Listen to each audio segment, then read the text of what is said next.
everybody, how you doing? It's Aunt Rosalind. Welcome back to Magic Rootwork of Love and Prosperity.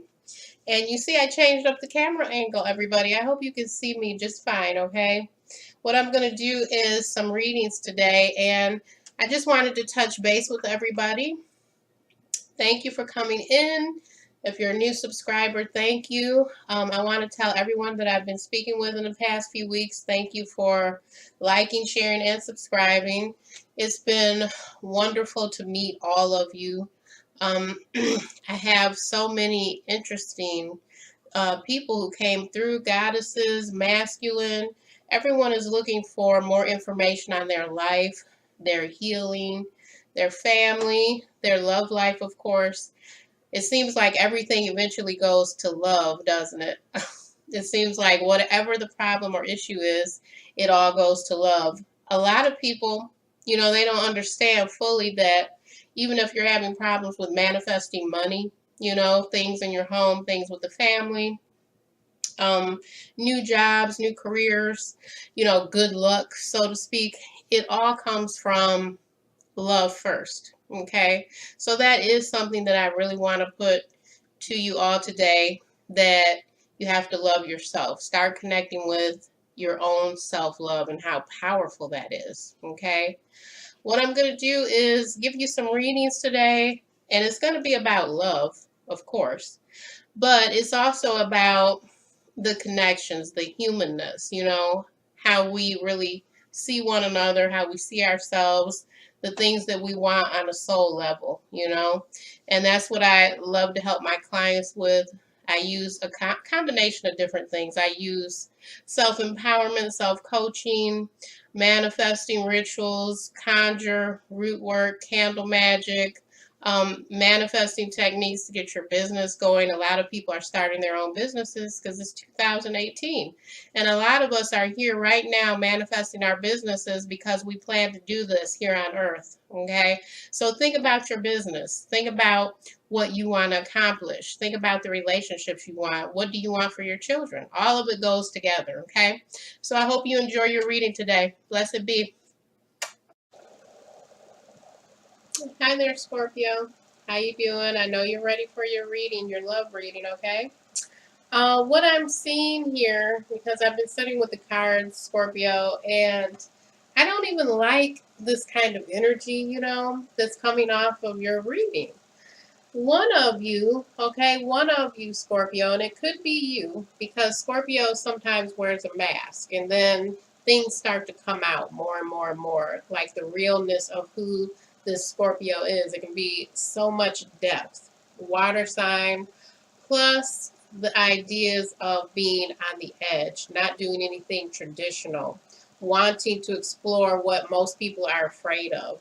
Scorpio is represented by the death card in the tarot. So nothing is going to be really typical with the Scorpio if you get to know them, if you really know them, okay? What I'm seeing is that there is one person in the relationship that is getting walked on, okay? It's almost like they have to give and give and give, almost like some kind of relationship that you wouldn't even speak on it in public, because it sounds so strange that the one person, they want you to be completely submissive.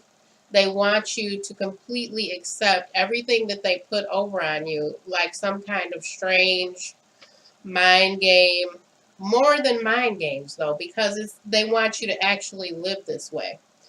One person, I'm being told, spiritually is just suffering, okay? They don't even have a foundation really anymore. They just think that they're supposed to give up and give up and give up everything, like part of their soul, to this other person.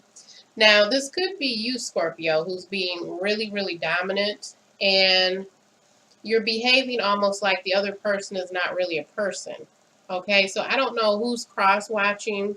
One of you, you have to give this up. This pattern is not going to last for you unless you feel that you really, really enjoy it so much that you're willing to give up any kind of normalcy, any kind of give and take, any kind of equality in your relationship. and you feel like you'll just live this way for the rest of your life, and you're going to feed off of all of this toxic energy of your ego, because that's really what it feels like. I mean, it's bad. I don't even like, the energy that I received when I laid the cards out. It was so clear that one is so caring, and it's almost like they feel like they're losing part of their life energy. The other partner, the other person, Scorpio, is sucking up all their life energy. They're feeding off of it. It's just like, oh, I know it sounds dramatic, but how often does this happen? How often does this play out?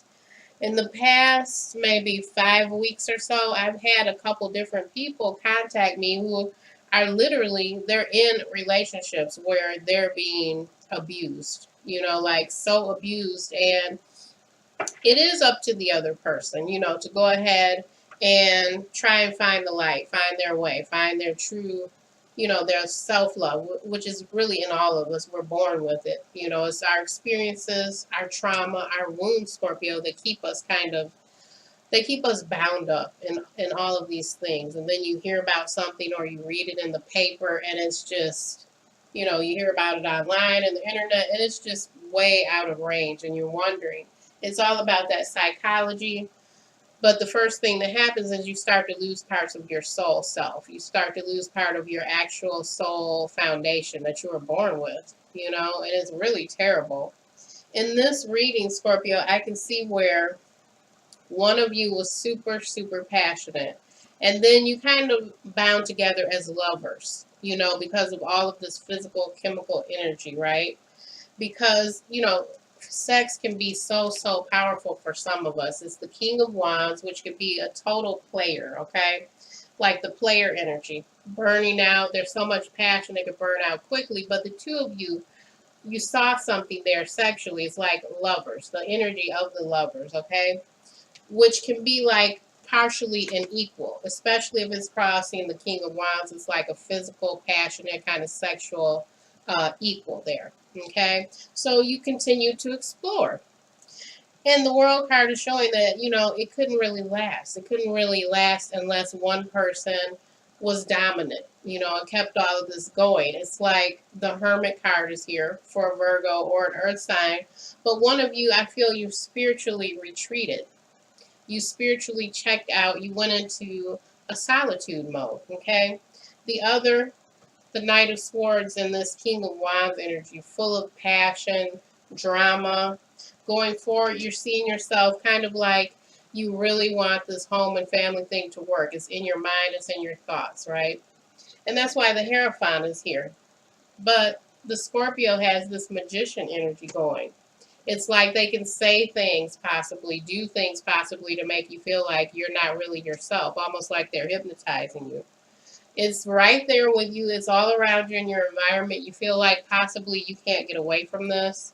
And, I'm saying Scorpio is the one who's controlling all of this, but I'm not sure 100% because this is a general read, The Seven of Cups, okay, is one of your hopes and fears. You want to be chosen. This person wants to be chosen as the love, right? But on the other hand, the other person has all of these different thoughts, all of these different people, all of these different options. They're looking out and they're saying everything looks good for me because they know how to dominate and get over on this other person. And then topping out with possible outcomes is the Chariot, which means one of you may move on. But I feel like one of you is so desperate and clinging, okay? This is also the energy of Cancer, which is another water sign. But it just feels like one of you may move forward into, trying to hold on to this partial relationship. Because I don't even feel it's a real relationship here. The Six of Wands is about being rewarded. One of you is being rewarded. Six of Wands on the bottom of the deck. This is really, truly the energy that I'm feeling and picking up from this. We've got memories of love. This is all the passion. This is the psychic tarot I'm using to clarify. So we've got memories of love. That was the passionate, the King of Wands, the lover's energy that started it. Then we've got disruption midway through. Disruption. One of you going into hermit mode. One of you going into solitude in your thoughts. You don't even feel you can express this fully. You know, the one who's being dominated. Rest and rejuvenate. This is the outcome if you were to go ahead and leave or somehow find it within yourself to treat this person better and to heal. You know, that's the outcome. If the two of you can find your higher self. Okay, let's go to the to more of the psychic tarot. Stand your ground. Okay, stand your ground. This is one of you that does not want to change anything. Okay, movements, choices, and decisions. This is what needs to happen. Movements, choices, and decisions. One of you is being stubborn and you're being dominating. You're standing your ground. Sacrifice. See, one of you is just sacrificing. You're sacrificing because you want to be with this person. You feel like if you just hold out and you keep going through this, you know, somehow, you know, you're gonna win. You're gonna win this prize, this person. Balance. Okay? You need balance. You need to use your resources. Temptation. This is just like the devil card. It's toxic energy. Okay? It's a lot of toxic energy exchange. It's dominance. I just feel it. It just feels so, you know, it just feels so gross here. Getting to know each other. As you reveal yourselves, your bond will deepen. Well, it's like you do know one another, okay? You do know one another. You may not have known it in the beginning. You deserve love. You're lovable, okay? Pay attention to the red flags. The signs are cautioning you, okay? So I feel like for the one who is being, you know, so submissive and they're putting up with all of this stuff in this relationship, all of this trauma, you deserve love. You're lovable. Pay attention to the red flags. The signs are cautioning you. It's almost like a warning that it can get worse, okay? And that's the way it feels, like it's a warning that it can get worse. Okay, Scorpio, so I'm not sure if it's you, if it's your partner, but it feels like this all just needs to go. And it came over me as I was laying the cards out. I can feel it. It's one that is willing to sacrifice. They're willing to give up part of themselves. And this is how some really strange situations continue, or we learn about something that happened and it's too late, you know? So Scorpio, I hope that gave you some clarity. I hope it gave you some things to think about, you know, as far as really taking it seriously, you know, giving love from your heart, being who you really are, really showing the person who you are, but from the higher space, from your heart energy, okay? So Scorpio, I hope that gave you some clarity. If you would like a personal private reading, you can get in touch with me in the description box below, okay? Blessed be. Bye-bye.